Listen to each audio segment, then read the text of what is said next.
Hoy vamos a hablarte, de la mano de nuestro amigo Raúl, de prácticas médicas terribles de la antigüedad. La humanidad ha tenido que pasar por todo tipo de situaciones a lo largo de la historia hasta llegar hasta nuestros días. Guerras, epidemias, terremotos, volcanes, y la medicina no ha permanecido ajena a ello. Desde los primeros tratamientos, por llamarlos de alguna manera, ya que algunos ponen los pelos de punta, hasta la medicina moderna de hoy, la evolución ha sido verdaderamente asombrosa. Algunos de estos tratamientos que se aplicaban a los enfermos en la antigüedad eran la trepanación. La forma de cirugía más antigua de la humanidad es también una de las más espantosas. Ya hace 7000 años, las civilizaciones de todo el mundo practicaban la trepanación, es decir, la práctica de perforar agujeros en el cráneo como medio para curar enfermedades. Los investigadores solo pueden especular sobre cómo o por qué se desarrolló por primera vez esta espeluznante forma de cirugía cerebral. Algunos sostienen que pudo haber sido alguna forma de ritual tribal o incluso un método para liberar los espíritus malignos que se creía poseían a los enfermos y enfermos mentales. Otros argumentan que fue una cirugía relativamente convencional utilizada para tratar la epilepsia, dolores de cabeza, abscesos y coágulos de sangre, entre otras dolencias. Cráneos trepanados encontrados en Perú han mostrado que también era un tratamiento de emergencia común para limpiar los fragmentos óseos dejados por las fracturas de cráneo. Y la evidencia muestra que, sorprendentemente, muchos de los pacientes sobrevivían a la cirugía. Ungüento de estiércol animal. Los antiguos egipcios tenían un sistema médico muy bien organizado, con médicos que se especializaban en la curación de dolencias específicas. Sin embargo, las curas que prescribían parece ser que no siempre estaban a la altura. La sangre de lagarto, los ratones muertos, el barro o el pan mohoso se usaban como ungüentos y vendajes tópicos, y a veces se administraba a las mujeres saliva de caballo como cura para la libido disminuida. Lo más curioso de todo es que parece que los médicos egipcios utilizaban excrementos humanos y animales como remedio curativo para enfermedades y lesiones. Según el Ebers Papyrus del 1500 a.C., el estiércol de burro, de perro, de gacela, incluso de mosca, eran famosos por sus propiedades curativas y su capacidad para alejar los malos espíritus. Si bien estos remedios repugnantes pudieron haber provocado tétanos y otras infecciones, probablemente no fueron del todo ineficaces. Las investigaciones muestran que la microflora que se encuentra en algunos tipos de estiércol animal contiene sustancias antibióticas. El útero errante. En la antigua Grecia creían que el útero de una mujer era una criatura separada con una mente propia. Según los escritos de Platón e Hipócrates, cuando una mujer era célibe por un periodo demasiado prolongado de tiempo, su útero, descrito como un animal vivo deseoso de tener hijos, podía desprenderse y deslizarse libremente por su cuerpo, causando asfixia, convulsiones e histeria. Este curioso diagnóstico perduró de alguna forma hasta la época de los romanos y los bizantinos, mucho después de que los médicos supieran que el útero se mantenía en su lugar mediante ligamentos. Para evitar que sus úteros deambularan, se aconsejaba a las mujeres de entonces que se casaran jóvenes y tuvieran tantos hijos como fuera posible. Para un útero que ya se había desprendido, los médicos recetaban baños terapéuticos, infusiones y masajes físicos para tratar de forzarlo a volver a su posición. Incluso llegaba a fumigarse la cabeza de la paciente con azufre y brea, al mismo tiempo que le frotaban lociones entre los muslos, siendo lógico que la matriz huyera de los malos olores y regresara al lugar que le correspondía. El sangrado. Durante miles de años, los médicos se aferraron a la creencia de que la enfermedad era simplemente el resultado de un poco de mala sangre.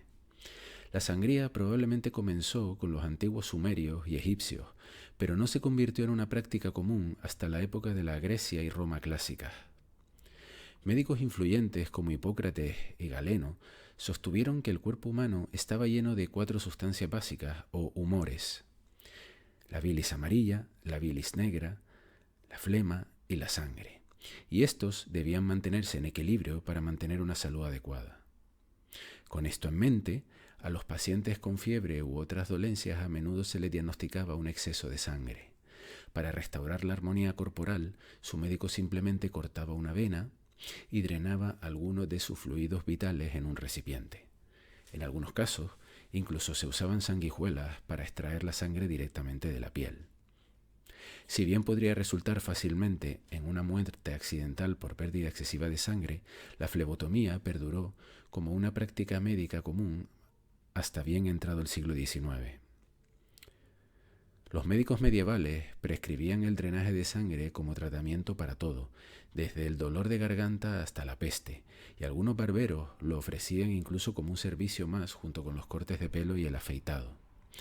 La práctica finalmente dejaría de estar de moda después de que unas nuevas investigaciones mostraran que podría estar haciendo más daño que bien, pero las sanguijuelas y las sangrías controladas todavía se usan hoy en día como tratamientos para ciertas enfermedades raras. Las curas caníbales. La llamada medicina del cadáver fue una práctica inquietantemente común durante cientos de años.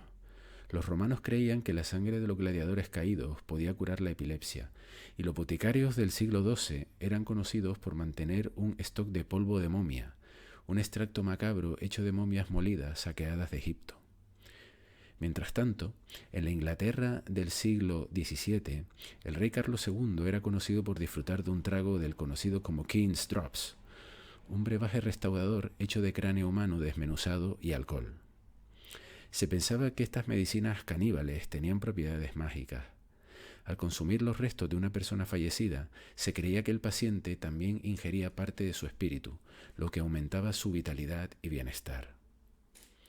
El tipo de cura prescrita por lo general correspondía al tipo de dolencia. Por ejemplo, el cráneo se usaba para las migrañas, la grasa humana para los dolores musculares, etc.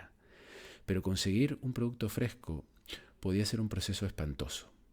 En algunos casos, los enfermos incluso asistían a las ejecuciones con la esperanza de obtener una copa barata de la sangre de la persona recién asesinada. Curación del cráneo de Babilonia. Parece que en la antigua Babilonia se pensaba que la mayoría de las enfermedades eran el resultado de fuerzas demoníacas o el castigo de los dioses por fechorías pasadas. Los médicos a menudo tenían más en común con sacerdotes y exorcistas que con los médicos modernos, y sus curas generalmente involucraban algún componente de magia. Por ejemplo, si un paciente rechinaba los dientes, el curandero podía sospechar que el fantasma de un familiar fallecido estaba tratando de contactarlo mientras dormía. Según antiguos textos nigrománticos, el médico recomendaría dormir junto a un cráneo humano durante una semana como una forma de exorcizar al espíritu. Para asegurarse de que ese tratamiento perturbador funcionara, el rechinador de dientes también recibía instrucciones de besar y lamer el cráneo 7 veces cada noche. El mercurio. El mercurio es bien conocido por sus propiedades tóxicas, pero tiempo atrás se usó como elixir común en medicina tópica. Los antiguos persas y griegos lo consideraban un ungüento útil y los alquimistas chinos del siglo II apreciaban el mercurio líquido y el sulfuro de mercurio rojo por su supuesta capacidad para aumentar la vida y la vitalidad. Algunos curanderos incluso prometieron que al consumir brebajes nocivos que contenían mercurio, azufre y arsénico venenosos, sus pacientes obtendrían la vida eterna y la capacidad de caminar sobre las aguas. Una de las víctimas más famosas de esta dieta fue el emperador chino Qin Shi Huang, quien supuestamente murió después de ingerir píldoras de mercurio diseñadas para hacerlo inmortal. Desde el Renacimiento hasta principios del siglo XX, el mercurio también se utilizó como medicina popular para enfermedades de transmisión sexual como la sífilis. Si bien algunos relatos afirmaron que el tratamiento con metales pesados tuvo éxito en la lucha contra la infección, los pacientes a menudo morían a causa del daño hepático y renal causado por el envenenamiento por mercurio. En resumen, seguro que ahora te alegras de haber nacido en una época con acceso a la medicina moderna.